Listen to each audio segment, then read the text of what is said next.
Olá, sejam todos bem-vindos. Esse é o canal Adubo do Reino. E o tema do vídeo de hoje é como eliminar os nematóides da areia. É sobre esse tema que nós vamos falar a partir de agora. Bom, esse é o vídeo número 2. Se você não tiver visto o vídeo número 1, eu peço que você veja para que você venha entender o que vamos comentar nesse vídeo. Esse vai ser o último vídeo da série, de 2 vídeos sobre esse tema. Futuramente vamos falar mais sobre esse assunto, mas esse é o último vídeo dessa série. E eu pretendo, em cada série que eu fizer, no último vídeo, ser um vídeo mais um pouco interativo, onde eu venha conversar com você de uma maneira mais informal, né? Eu acredito que em uma conversa a gente aprende mais, né? Bom, vamos lá. No vídeo número 1, você viu um controle fácil e natural, né? Sem dar nó em pingo d'água, sem fazer esforço, de maneira fácil combater os nematóides, né? Então, aí fica uma pergunta, né? Como a natureza faz para equilibrar, né? Para controlar os nematóides? Creio que se não existisse um controle, estaria bem desorganizado. Pois bem, eu vou explicar para você alguns controles que eu sei, né, que existe, né? A natureza controla de maneira muito ampla, mas eu vou falar pelo menos 2 exemplos para você. Bom,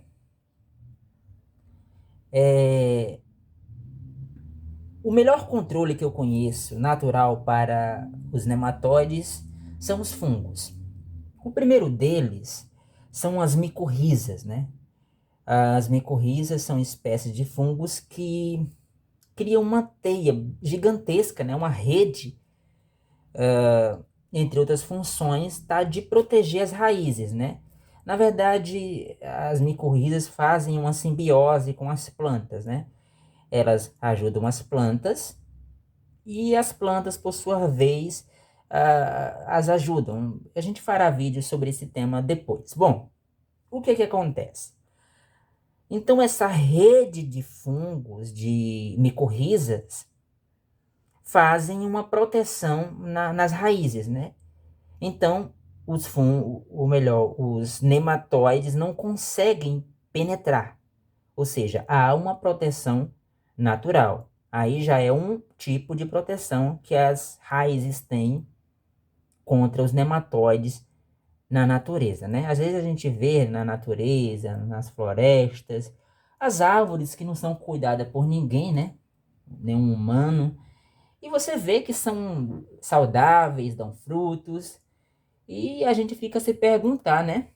A gente em casa às vezes sofre tanto para cuidar e às vezes nem conseguimos ter resultados satisfatórios, né? Às vezes. Bom, então o que que acontece? Na natureza, as micorrizas protegem as raízes, né? E aí então os fungos não conseguem, ou melhor, os nematóides não conseguem penetrar e chegar lá, né? Devido à proteção que as micorrizas exercem nas raízes. Isso na natureza. A outra proteção, né? O outro modo eficaz de se combater os nematóides na natureza é também por fungos, né? Porque as micorrizas também são fungos, mas é uma espécie de fungos. Esse que eu vou falar agora é outra espécie. Bom, aqui eu tenho um copinho de matéria orgânica, né? E o que que acontece? Para a matéria orgânica se decompor, é preciso luz, água e micro-organismos.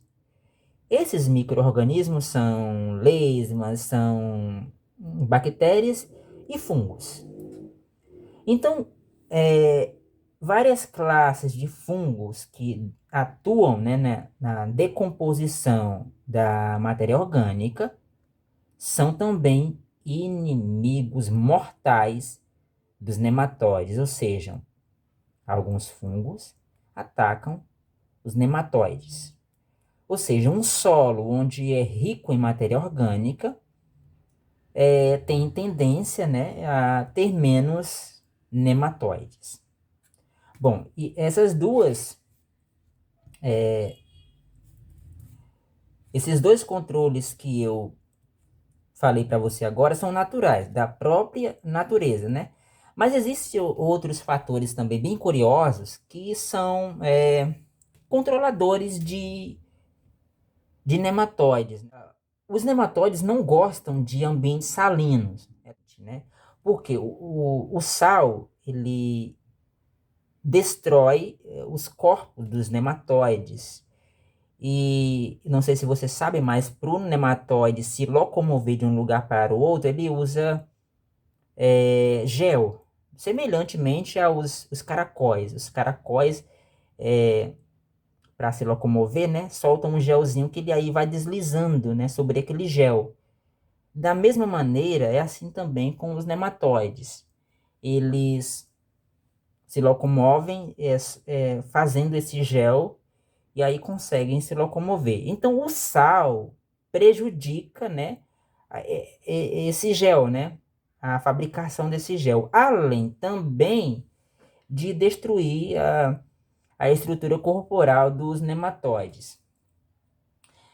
É tanto que pessoas que fazem um uso exagerado de fertilizantes químicos têm tendência a fazer uma proteção no solo, no substrato, né? Claro que o ambiente salino não é muito interessante para as plantas, né? Algumas plantas toleram mais sal. Por exemplo, plantas como cactos, suculentas e rosas do deserto toleram mais o sal. Algumas plantas, ou a maioria das plantas que são de sombra, por exemplo, né, já toleram bem menos. Mas ambientes salinos, né, provocados por fertilizantes químicos, porque o fertilizante químico são sais, né? Então, quando você faz uso desses fertilizantes, você vai colocar uma certa quantidade de sal no substrato, né? Pois são sais. Então, os nematóides não gostam, né, desse tipo de produto no solo. Então, já é um controle. Não estou dizendo que vai exterminar os nematóides, né? Mas eles não gostam de sal, pelo fato que eu comentei com você, devido o sal destruir, né, a sua estrutura corporal e também destruir o gel que ele usa para se locomover, né? Bom, mas sugiro que você não faça o uso exagerado de sal, né? Em excesso ele prejudica as plantas. Bom, um outro fator bem interessante no controle de nematóides é a ricina. Bom, a ricina é uma proteína que existe na mamona, né? Se eu não me engano, no caroço da mamona. Não sei se existe no fruto, mas é presente naquela sementinha, né? Enfim, no caroço da mamona. E a ricina tem uma toxicidade gigantesca. Uma das proteínas mais tóxicas que eu conheça, né? Faz mal para animais, enfim. Então, o que que acontece? A ricina, ela é prejudicial para os nematóides. No caso, ela até mata nematóides, né? Agora, eu não sei se quem usa... Eu não uso, né? O adubo de mamona. Não uso a farinha de mamona. Mas quem usa talvez possa testificar isso ou relatar fatos que possam comprovar que a ricina não faz bem aos nematóides, né? Existem estudos no Brasil que indicam isso, de que a ricina presente na mamona é prejudicial para os nematóides. Não sei se em pequenas quantidades, né, seja ineficaz. Mas a ricina, em uma quantidade demasiada no solo, é muito prejudicial e terrível para os nematóides. Então, eu comentei aqui com você nesse vídeo que fungos ajudam de algum modo a prevenir a incidência de nematóides. Não, não digo para você que se você usar muita matéria orgânica vai exterminar os nematóides da areia, do substrato. Não, não estou dizendo isso. O que eu disse é que na natureza a população de nematóides é controlada por fungos. Não estou dizendo que se seu substrato tiver muita matéria orgânica, encharcado, inundado, repleto de matéria orgânica, não vai ter nematóides. Não estou dizendo isso. O que eu estou dizendo é que os fungos que trabalham na decomposição da matéria orgânica são inimigos dos nematóides. E é assim que a natureza combate os nematóides, né? Bom, e por que que os nematóides são tão prejudiciais para as plantas, né? Por que que eles são tão cruéis? Bom, eu vou aqui desplantar essa plantinha e vou mostrar as raízes para você, para mim poder explicar para você de uma maneira mais clara. Eu gosto de fazer isso. Então eu coloquei esse papelão aqui para não sujar aqui, senão vão brigar comigo. Pois bem, aqui você vê uma raiz. Gente, um exemplo bem interessante que eu vou poder dar para você sobre os nematóides é o seguinte. Esse aqui não é nematóide, viu, gente? Aqui é um galinho que vai nascer aqui. Pois bem, o que que acontece? Um exemplo bem claro para você entender são as verrugas. Verrugas humanas, isso mesmo. Se você não sabe, verrugas são vírus, né? São HPVs. São muitas espécies, tipos de HPV, né? E os que causam as verrugas nas pessoas são HPV. Gente, isso aqui é um calo, certo? Um alicate me mordeu. Pois bem, então o que causa, né, as verrugas nas pessoas são HPVs. Existem muitos tipos de HPV, né? Nem todos, né, causam câncer nas pessoas, né? Nem todos causa, por exemplo, o câncer do colo do útero. Mas verrugas são sim causadas por alguns tipos de HPV, né? Bom, o que que acontece? No ser humano, quando a pele é infectada por um HPV, cria-se uma verruga, né? Então, ali há um enrijecimento, fica duro, cria-se um caroço ali, né? Uma cebola, uma espécie de cebola. Ou seja, o vírus, ele provoca ali aquela rigidez, não sei se é bem causado pelo vírus, mas é uma espécie de proteção para ele, porque ele vai se alimentar ali, ele vai ter dejetos, enfim. Então, ele vai se proteger ali naquela cápsula, né? Nas raízes também acontece a mesma coisa. Vai se criar um tumorzinho, uma espécie de verruga na raiz. Então a raiz capta os nutrientes, né? Aqui. Aí mais acima está a infecção, né? O tumor causado pelo HPV.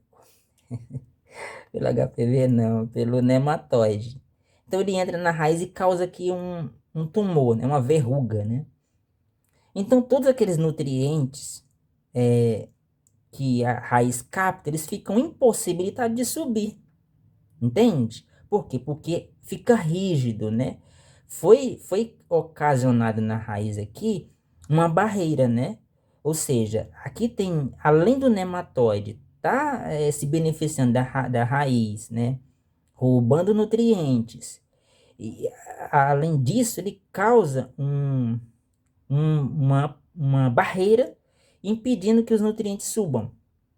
Por isso, os nematóides são tão prejudiciais para as plantas, né? Devido a isso.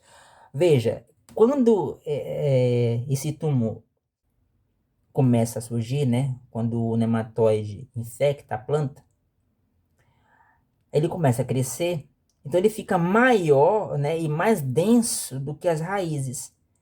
E fica muito difícil dos nutrientes passar, fica muito difícil ou é impossibilitado de passar, né? Ali ele vai se alimentando, né? Da seiva das plantas, dos nutrientes que tem ali, e aí a planta vai definhando, né? E também os nutrientes vão ter dificuldades, ou vai se ter uma barreira total. Quanto a isso, eu não posso ter certeza, tá? Então, é isso que eu queria comentar com você. Era essa conversa que eu pretendia ter com vocês nesse vídeo.